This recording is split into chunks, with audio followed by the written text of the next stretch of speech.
Right guys, the only problem I found with this arken zulus up to now is I went out to zero it the first night to put it on the rifle, done a shot at 25 yards, and I thought, that bullet's hitting a little bit high in the screen. So I thought out more of it, moved the reticle to the bullet hole,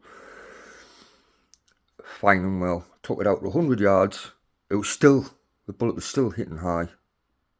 I thought, how much more has this got to go up? So anyway, moved the crosshair all the way at the top of the screen to get zeroed it. I thought, right, I'll live with it. Done me head in with it not being at the top of the centre of the screen.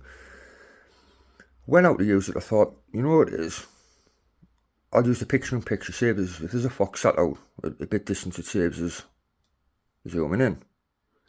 Get out, get the job done. Flick picture-in-picture mode, and along behold, where the picture-in-picture box is on the screen, it completely made the crosshair on the main screen disappear because of the crosshair being too high in the screen. Now, if you're anything like me, and it does my absolute nutting, the same was with the PAR 008, and the same with the Sightmark Wraith. If the crosshair was in the middle, it done me boxing.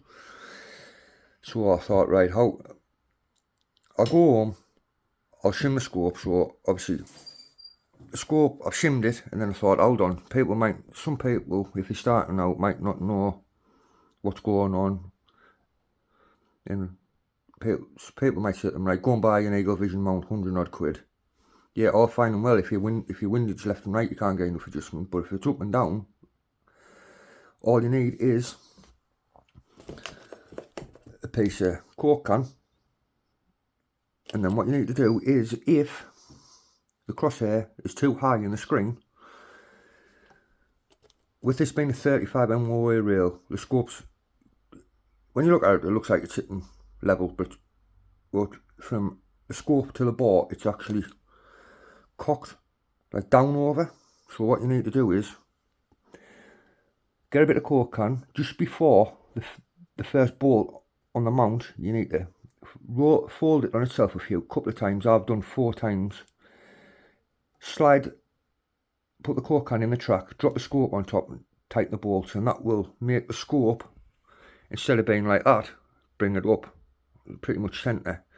Now, if the crosshair's the point of impact's too low, and you've lowered your crosshair, but you still can't get quite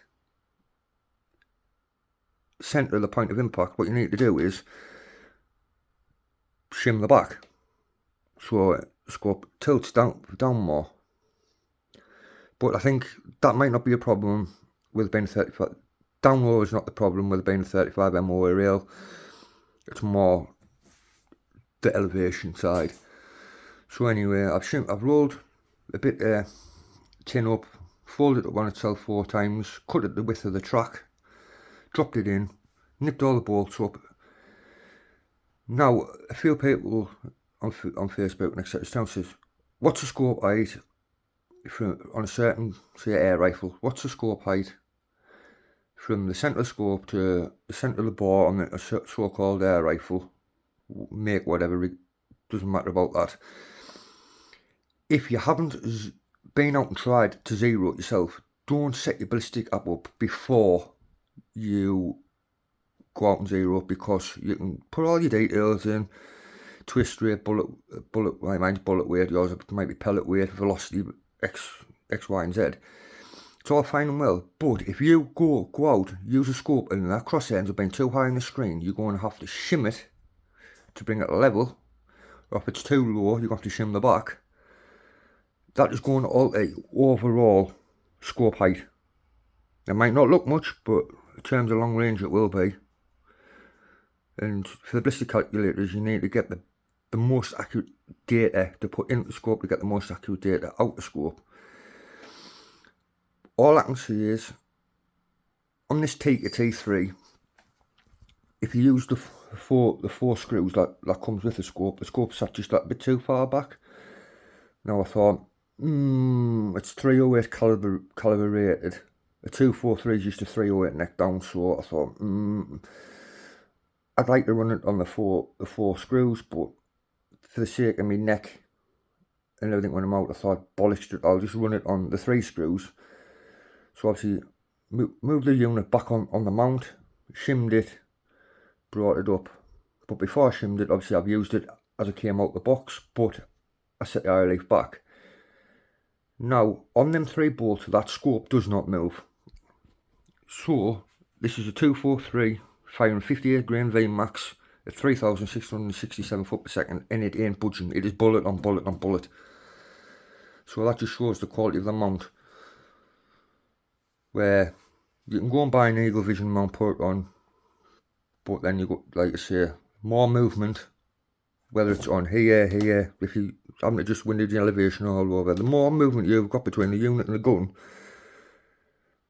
the more likely it is to lose zero. But just for the benefit of this, please, if you don't do your ballistics up until you've been out and tried to set the scope, because you'll do it and then you'll be stressed a bit when you cut, because you like to go back and because the scope height's changed, it's not hitting where you want it to hit on the ballistic app.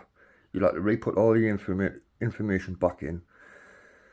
But I just thought I'd give you a quick explanation on how I've managed to do it to save yourself some money, rather than run around chasing buying this mount, that mount, that mount. Just shim it, job done. Yes, you might use 2 bullets, a couple of pellets, setting up and getting it right first time round. These bullets aren't cheap for these, for like such as my gun here. It's 32 quid for 20. So if you're mucking about constantly, the scope, this crosshair's too high, and you're mucking around it with a scope without shimming it, you're just wasting burning money basically. So do your first shot. If it's going to be well high, just shim it first time round. You'll probably be that little bit low on the screen and be too high on the screen. But hopefully this helps you. But all in all, really impressed with this unit. Like I say, I shot the Fox out to 240 yards the other night. I'll put a little picture at the end of the video of it. Didn't manage to press record because it was all fast and furious.